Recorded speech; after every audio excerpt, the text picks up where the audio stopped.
Sheertex is an emerging growth company that designs and manufactures breakthrough new materials for the apparel industry. Katherine, what were some of the challenges you faced launching Sheertex in the Canadian market with global aspirations?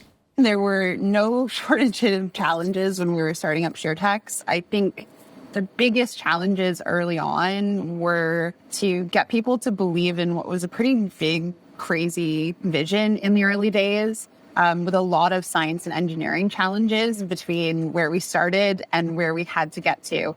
And that's been very much a constant throughout the entire company. So from the early days of having a prototype that looked more like cheesecloth than pantyhose and trying to get angel funding and trying to get people to believe, to then eventually starting up our first manufacturing facility and getting people to believe that we could actually do that and we could actually set that up and get to a mass scale, to now bridging the gap to actually owning an entire industry and getting people to believe that we from Canada can actually do that. Along the way, I think people, in Canada really want to believe that we can create these global businesses from Canada, but aren't generally very willing to take some of the risks involved in making those really big swings. And I think that can often result in a lot of conversations that, list out all the reasons why this isn't going to work, rather than really try to figure out what are all the reasons this could work and how do we move in that direction.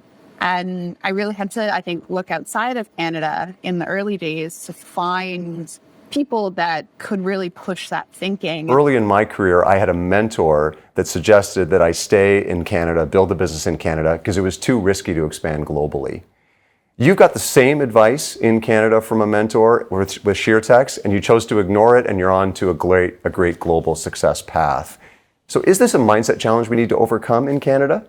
It just felt like, there was a path that we could make this work, but we weren't really getting advice to help us get there. We were mostly getting a bunch of different questions that were kind of sending you down the path of like, you're dreaming too big, this is going to be too hard. And I'm like, okay, but there's tons of companies globally that are raising this kind of money and are doing this. Like, why can't we be one of them?